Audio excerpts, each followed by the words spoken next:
Sign it now, Olivia. Your sister needs this more than you." My father's voice was cold as he slid the transfer papers across the table, completely ignoring the graduation celebration happening around us.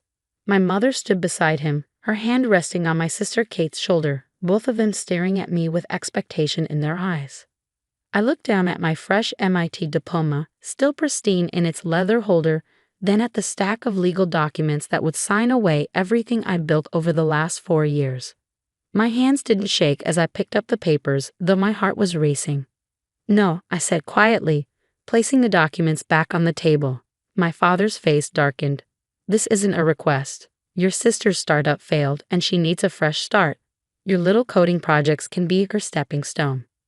Little coding projects. That's what they'd always called my work, even after I'd won the university's Innovation Award, even after my AI security system had caught the attention of major tech companies. To them, I was still the quiet daughter who needed to sacrifice for her more ambitious sister. Kate smirked, twirling her designer watch. "Bought with our parents' money, no doubt." "Come on, Liv. It's not like you're doing anything serious with them. I have actual business experience." Business experience. Right. Her failed fashion app that burned through $200,000 of our parents' money in 6 months. "Those patents are mine," I said, my voice stronger now. "I developed the AI system myself, spent 2 years perfecting it. I'm not signing anything." My father snatched up my diploma holder, his face red with anger. "You ungrateful little." He ripped the diploma in half, the sound cutting through the restaurant's ambient noise. "You think you can disobey me, after everything we've done for you?" The other diners turned to stare, but I remained calm. 4 years at MIT hadn't just taught me coding, it had taught me strategy. "Everything you've done for me?" I asked softly. "You mean the student loans I took out myself? The part-time jobs I worked while Kate got unlimited credit cards? That everything?" "Don't you dare," my mother hissed. "Your sister has vision, ambition. You just hide behind your computer all day. These patents would be wasted on you." I stood up, smoothing my graduation gown. "I think we're done here. If you walk away now," my father threatened, "you're no longer part of this family." I looked at them, my father gripping my torn diploma, my mother's disapproving frown, Kate's smug smile, and felt a strange sense of peace. "You never saw me as part of this family anyway. I was just your backup plan for Kate's failures." "How dare you?" Kate shrieked, but I was already walking away. What they didn't know, what none of them had bothered to ask, was that I'd already met with Microsoft's acquisition team yesterday. My AI security system, the one they dismissed as a coding project, had caught their attention 6 months ago. The final meeting was scheduled for tomorrow morning. I pulled out my phone as I left the restaurant, dialing a familiar number. "Professor Martinez?" Yes, everything went exactly as expected. They tried to take the patents. No, I didn't tell them about tomorrow's meeting. Yes, all the paperwork is ready. I caught my reflection in a store window, still in my graduation gown, but standing straighter than I had in years. Tomorrow, Microsoft would announce their $50 million acquisition of my AI security system. Tomorrow, my family would learn exactly what my little coding projects were worth. But tonight, I had a different celebration in mind. I headed to my apartment, where my real support system waited. My best friend Emma, my roommate Jack, and our study group had planned a small party. People who had actually seen me work through countless nights, debug endless code, and build something revolutionary. As I climbed the stairs to my apartment, my phone buzzed with texts from my family. "Dad, you're making a huge mistake." "Mom, think about your sister's future." "Kate, you'll regret this. I would have made your stupid program actually successful." I silenced my phone without replying. They'd find out soon enough exactly how successful my program already was. Emma opened the door before I could reach for my keys, taking one look at my face and pulling me into a hug. "They did exactly what you predicted, didn't they?" I nodded, finally letting myself smile. Down to the diploma ripping. "Is everything ready for tomorrow?" Press release drafted, social media strategy in place, and Jack's got the champagne on ice, she grinned. "Ready to shock the tech world, Ms. Future Millionaire?" For the first time since the disastrous graduation dinner, I laughed. Tomorrow would change everything, but tonight I was exactly where I belonged, surrounded by people who saw my worth long before any price tag was attached to it. The next morning, I sat in Microsoft's sleek conference room, my torn diploma tucked away in my bag like a battle scar. The acquisition team's lead, Sarah Matthews, reviewed the final paperwork, her expression professional but pleased. "Everything looks in order, Miss Parker," she said, sliding the contracts across the polished table. $50 million, with you retained as lead developer for the next 3 years. Are you ready to sign? I picked up the pen, thinking about how different this felt from last night's attempted coercion. Just one question. The press release goes out immediately after, correct? Sarah nodded. We've coordinated with major tech publications. Your iSecurity system is exactly what the market needs right now. This will be breaking news within the hour.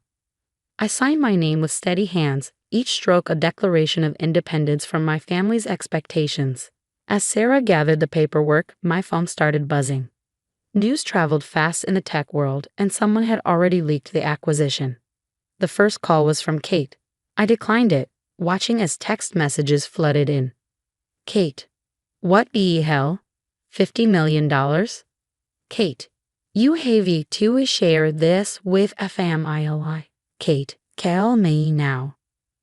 My mother's messages came next.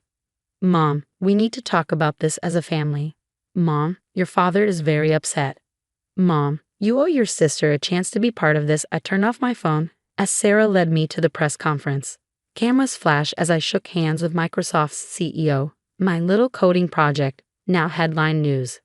I delivered my prepared statement flawlessly, describing how my AI system would revolutionize cybersecurity for small businesses. By afternoon, my face was on every tech news website.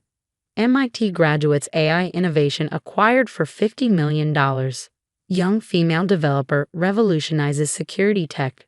Microsoft's newest rising star. Emma met me outside Microsoft's building, holding up her tablet with the headlines. You're trending on Twitter, she grinned. And guess who's been trying to reach me all morning? Let me guess, my family? Your sister called 6 times. She tried to convince me she was your business partner and needed urgent access to your contracts. I shook my head, unsurprised. And my parents? Your dad left a voicemail saying there must be some mistake, that you couldn't have done this alone. He wants to review the deal with his lawyers. We headed to my apartment, where Jack had set up an impromptu celebration. As we walked in, my phone rang again, this time from an unexpected number. Grandma? Olivia, darling, my grandmother's warm voice filled the line. I just saw the news. I always knew you were brilliant, even when your parents couldn't see it. Tears pricked my eyes. Grandma had been the only one who supported my interest in coding, secretly helping me buy my first computer when I was 12. Thanks, Grandma. That means a lot. Your grandfather would be so proud. He always said you had his inventor's spirit. She paused. Your parents are here, raising quite a fuss. They're insisting you tricked Microsoft somehow. I sighed. Of course they are. Don't worry about them, dear. I set them straight. Told them how I've watched you work on this for years while they were busy throwing money at Kate's schemes. Her voice hardened slightly. They're just realizing what they've lost. After talking with Grandma, I finally checked my messages. Among the congratulations from classmates and professors was an email from my father's lawyer demanding a family meeting to discuss the distribution of assets. Emma read the email over my shoulder and snorted. They really don't get it, do they? They think they can still control you. They never saw me, I said, closing my laptop. They were so busy trying to make Kate successful that they missed what was right in front of them. Jack raised his glass. To their massive oversight and your incredible success. As we celebrated, another email came through, this time from a major tech magazine wanting to do a cover story. The subject line read, From MIT to Microsoft, the hidden story of tech's newest millionaire. I smiled, thinking about all the young girls who might read that story, all the quiet students working on their own projects while being overlooked by their families. Maybe my story would help them stand their ground too. Emma squeezed my shoulder, ready to tell your story to the world. I nodded, opening my laptop to reply to the magazine. It was time to step into the spotlight on my own terms, no longer hidden in my sister's shadow. The party continued around me as I typed, my friends' laughter drowning out the constant buzzing of my family's calls. Tomorrow, I would deal with their demands and accusations. Tonight, I celebrated with the people who had believed in me all along. The magazine interview was scheduled at my grandmother's house, a deliberate choice that sent a clear message to my family. As the photographer set up in Grandma's sunlit study, surrounded by photos of my early coding competitions and science fair wins, I heard familiar voices in the driveway. "They're here," Grandma announced, peering through the curtains. "Right on schedule." My parents and Kate stormed up the path, exactly as I predicted. The magazine journalist, Diane, raised an eyebrow. "Are they part of the interview?" "They're about to be," I smiled. "Keep recording." The door burst open, my father leading the charge. "This ends now, Olivia. You're making a mockery of this family." "Please, do explain how my success mocks our family," I replied calmly, gesturing to Diane. "I'm sure the readers would love to hear your perspective." They froze, finally noticing the cameras and recording equipment. Kate's face flushed as she recognized the magazine's logo on Diane's notebook. "You planned this," my mother accused, her voice shaking. "You deliberately set us up." "No, Mom, I'm just done hiding. You wanted to force me to sign over my patents." "Let's talk about that. You ripped up my diploma. Let's discuss why." I turned to Diane. "My family has an interesting view on success. They believe it only counts if it comes from their chosen child." "Olivia, stop this immediately," my father demanded, but Grandma stepped between us. "No, Gregory, you stop. I've watched you dismiss Olivia's achievements for years. You threw money at Kate's failed ventures while Olivia worked part-time jobs to fund her research. Now you want to claim her success. Not happening." Kate sneered, but I caught the panic in her eyes. "You're just jealous because I was supposed to be the successful one. You stole my chance." "Your chance?" I laughed. "You mean like your fashion app that lost $200,000? Or your revolutionary social media platform that never launched? Tell me, Kate, what exactly did I steal from you?" Diane was scribbling furiously, her recorder catching every word. My father noticed and changed tactics. "Sweetheart, we only want what's best for the family. Surely we can discuss this privately. Like how you privately tried to force me to sign away my patents." I pulled out my torn diploma. "Or how privately you destroyed this." The photographer snapped photos as I held up the ripped certificate. "Perfect. The visual would make an excellent addition to the article." "Miss Parker," Diane interjected, "would you say your family's attitude motivated your success?" I considered the question, looking at their faces, my father's controlled anger, my mother's embarrassment, Kate's barely concealed jealousy. Actually, yes. Every time they dismissed my work as little coding projects, it pushed me to work harder. Every time they threw money at Kate's ideas while I took out loans, it taught me financial responsibility. They showed me exactly what I didn't want to become. "You ungrateful," Kate started, but Grandma cut her off. "I think you've all said enough. Olivia has an interview to finish. Unless you'd like to explain to the readers why you tried to steal her patents." They left as abruptly as they'd arrived, my father practically dragging Kate, who was still shouting about family loyalty. Once they were gone, Diane turned to me. "That was intense. Are you okay?" I smiled, genuinely at peace. Better than okay. That was the last tie I needed to cut. The article came out a month later, Tech's Rising Star. The truth behind the success became the magazine's most shared story. My torn diploma, carefully pieced together and framed alongside my Microsoft contract, made a powerful image. The responses flooded in. Emails from young developers sharing similar stories, messages from parents acknowledging their own biases, invitations to speak at tech conferences about overcoming family expectations. Kate tried to launch a rival tech company, but without my parents' funding. They'd finally learned their lesson about throwing good money after bad. It fizzled within weeks. My parents made several attempts at reconciliation, all centered around family unity and sharing success. I declined each one. Instead, I focused on building something meaningful. I started a scholarship fund for overlooked tech students named after my grandmother. Microsoft's faith in my AI system proved well-founded.